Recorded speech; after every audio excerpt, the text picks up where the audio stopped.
Pagi, Bu. Sehat? Sehat. Puji Tuhan. Baik, saya akan absen terlebih dahulu. Cindy hadir, Juan hadir, Silva hadir, Bu, Yosua Hadir. Don Ada, Bu. Vicky. Hadir. Oke. Baik, sebelum kita semua jalan dimulai, kita awali dengan doa. Mari berdoa menurut agama dan kepercayaan kita masing-masing. Doa dimulai.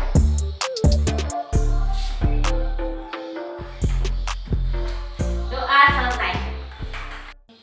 Sebelum kita masuk ke bab 2, minggu lalu sudah saya sampaikan kalau pertemuan hari ini akan saya awali dengan mereview kembali materi yang sudah saya sampaikan minggu lalu. Jadi, tadi malam ada yang belajar? Ada, Ibu. Ada. Jadi bervariasi ya jawabannya. Oke.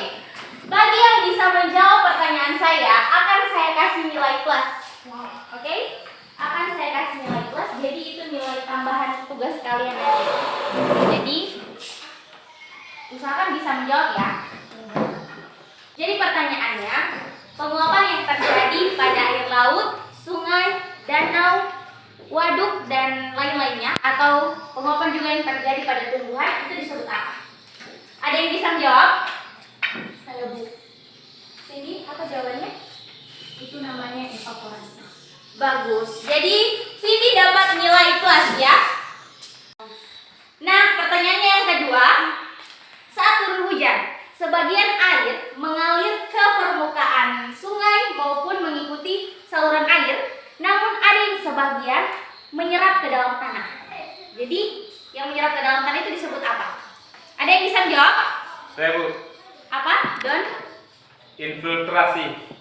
Pintar. Oke, jadi Cindy dengan Don yang mendapat nilai plus pada pertemuan minggu lalu. Jadi, mereka mempunyai nilai tambah ya. Iya. Baik, kita lanjut ke bab 2, yaitu persebaran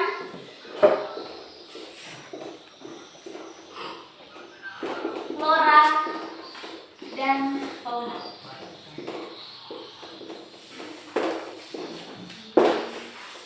Saya akan baca terlebih dahulu kompetensi dasar. Yang pertama, menganalisis sebaran flora dan fauna di Indonesia dan di dunia berdasarkan karakteristik ekosistemnya.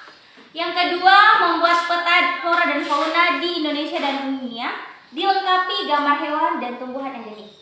Standar kompetensinya, yang pertama mengamati tentang persebaran flora dan fauna di Indonesia dan di dunia. Yang kedua, mengumpulkan data dan informasi tentang sebaran flora dan fauna di Indonesia dan di dunia. Menganalisis data dan informasi yang didapat untuk kesimpulan tentang sebaran flora dan fauna di Indonesia dan dunia. Membuat peta sebaran flora dan fauna, menyajikan laporan tentang sebaran flora dan fauna. Jadi materi kita pada saat ini yaitu persebaran flora dan fauna. Ada yang tahu flora itu apa? Saya, Bu. Flora apa? Tumbuhan. Fauna? Binatang sama. Oke. Jadi yang pertama adalah faktor yang mempengaruhi sebaran flora dan fauna. Jadi yang akan kita pelajari pada saat ini adalah faktor apa sih yang mempengaruhi flora dan fauna itu mengalami persebaran. Jadi saya kasih contoh ya. Mengapa kayu hitam hanya ada di Sulawesi? Kenapa tidak ada di pulau yang lain? Jadi faktor apa yang mempengaruhi mengapa hal itu hanya terjadi di Sulawesi saja? Seperti itu. Oke. Jadi di sini saya akan kasih satu contoh mengenai faktor yang mempengaruhi sebaran flora dan fauna. Jadi yang pertama adalah faktor yang mempengaruhinya yang pertama adalah iklim. Nah, iklim di dalamnya adalah unsur cuaca. Nah, yang pertama adalah suhu udara. Jadi suhu udara di setiap wilayah berbeda-beda.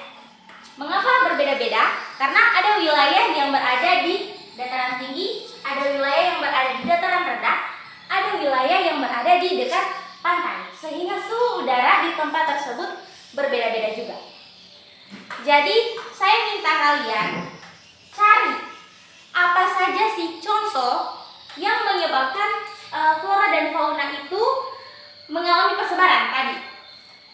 misalnya ya, saya kasih contoh satu.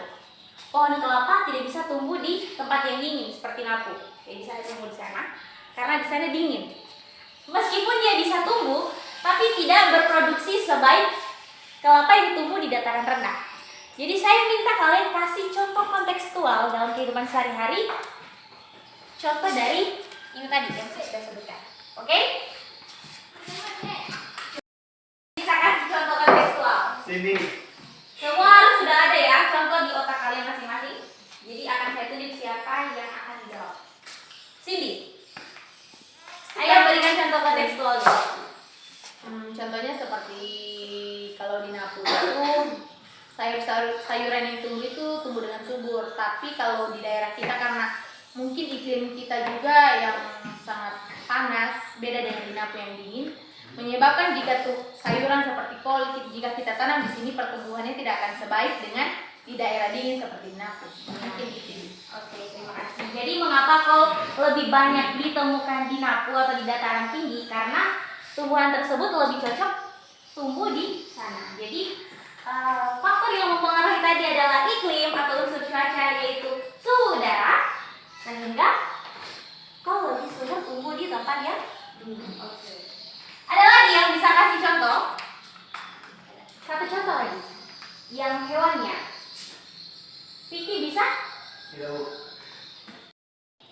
Ada lagi yang bisa kasih contoh kontekstualnya? Siapa yang bisa? Juana bisa? Contohnya beruang kutub, Bu. Ya, boleh dijelaskan? Karena beruang kutub itu bisa hidup di daerah yang bersalju, tidak bisa hidup di daerah yang panas seperti di daerah kita ini. Baik, terima kasih. Jawabannya sangat baik. Jadi Ibu minta, karena di standar kompetensinya Ibu adalah kalian harus mencari tahu ya, baik itu melalui media Android kalian, buku maupun media lainnya, kalian harus mencari pengetahuan mengenai faktor apa sih yang mempengaruhi sebaran flora dan fauna. Oke, kita lanjut ke faktor yang kedua. Angin. Jadi di sini angin juga membantu proses terjadinya sebaran flora dan fauna. Dia lebih khusus membantu flora dalam mengalami yang namanya persebaran. Jadi ada yang bisa kasih contoh? Ayo, saya kasih nilai plus yang bisa.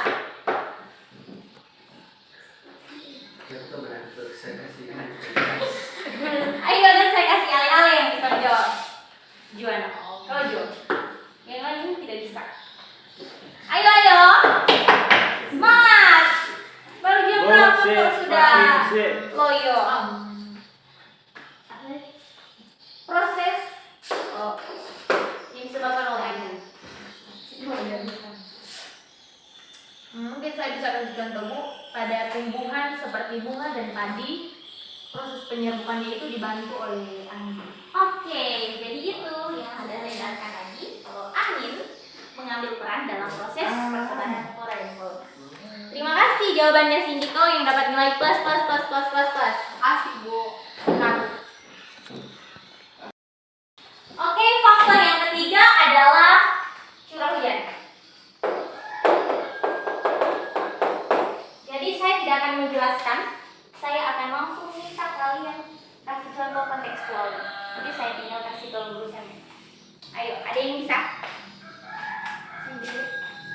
Cindy terus dari tadi, Le. Ayo, Cindy. ya baik. Curah hujan itu mempengaruhi tumbuhan yang ada di daerah itu. Semakin tinggi curah hujannya, maka semakin subur tanah di tempat itu mungkin. Dan juga banyak tumbuh-tumbuhan yang akan hidup dan tumbuh subur di tempat itu. Dan itu juga yang akan mempengaruhi hewan-hewan, sehingga akan banyak hewan yang hidup di tempat itu. Mungkin gitu, Ibu, dari saya. Baik, terima kasih. Jadi hewan-hewan yang makanannya atau tumbuh-tumbuhan yang lebih banyak tumbuh di sana, sehingga itu yang mempengaruhi hewan-hewan juga yang makanan pokoknya tumbuhan tersebut juga berada di sana. Seperti itu? Oke, terima kasih Cindy. Jadi pertemuan kita pada saat ini hanya ini dulu yang akan kita bahas terkait dia ini. Jadi tolong jangan dilupa karena minggu depan saya akan tetap mengevaluasi kembali apa yang sudah saya ajarkan pada saat ini. Juga. Oke, jadi terakhir Ibu minta kalian buat kesimpulan terkait materi yang sudah saya kasih pada saat ini. Dan nanti di akhir Ibu akan buat kesimpulannya secara dulu. Ayo. Siapa lagi yang bisa? Dari tadi Cindy terus loh. Cindy dari Tintan. Vicky. Ayo fokus. Cindy coba kasih kesimpulan. Oke, saya mau kasih kesimpulan mengenai materi yang kita dapatkan hari ini, yaitu mengenai persebaran flora dan fauna.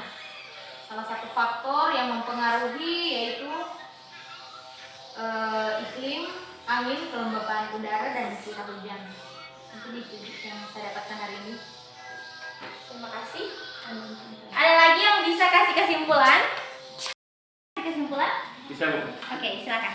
Ya, jadi menurut saya begini, tentang materi persebaran flora dan fauna, faktor-faktor yang mempengaruhi persebaran tersebut, yang pertama iklim. Dalam iklim tersebut ada angin, suhu, kelembapan udara, dan curah hujan. Ya, contoh kecil dari suhu tersebut, yang dimana kita lihat seperti gelombang kutub tadi yang sudah dikatakan, dia tidak dapat hidup di tempat yang suhunya tinggi, atau dia hanya bisa tumbuh di dalam suhu yang rendah atau di kutub. Terima kasih Bu. Terima kasih. Jadi terima kasih buat kalian yang sudah menjawab pertanyaan yang saya berikan dari awal pertemuan sampai terakhir tadi. Ada 2 orang yang sudah memberikan kesimpulan. Terima kasih banyak. Jadi saya kasih lurus lagi ya di akhir flora dan fauna yang ada di Indonesia maupun di dunia. Jadi berbeda-beda, ada flora atau fauna yang hanya tumbuh di wilayah-wilayah tertentu saja. Mereka tidak dapat tumbuh di tempat lain atau tidak bisa bertahan hidup di tempat tertentu. Itu semua dipengaruhi oleh faktor iklim. Di dalamnya ada curah hujan, kelembapan udara, suhu. Jadi itu yang mengakibatkan flora dan fauna hanya bisa tumbuh di tempat-tempat tertentu saja berdasarkan keadaan fisik atau kemampuan flora dan fauna tersebut bisa mampu menyesuaikan diri atau beradaptasi di lingkungan tersebut. Oke. Terima kasih untuk kerjasamanya hari ini. Kalian sudah menjawab pertanyaan yang saya berikan, sudah mampu memberikan kesimpulan dari materi atau pelajaran yang kita pelajari hari ini. Jadi saya harap kalian tetap belajar di rumah. Minggu depan akan saya evaluasi kembali materi yang sudah saya ajarkan pada saat ini. Jadi ada yang bisa pimpin doa di depan? Oke, saya yang pimpin doa ya. Sebelum kita menutup proses pembelajaran pada saat ini, mari kita berdoa menurut ajaran dan keyakinan kita masing-masing. Doa dimulai. Doa selesai. Terima kasih dan selamat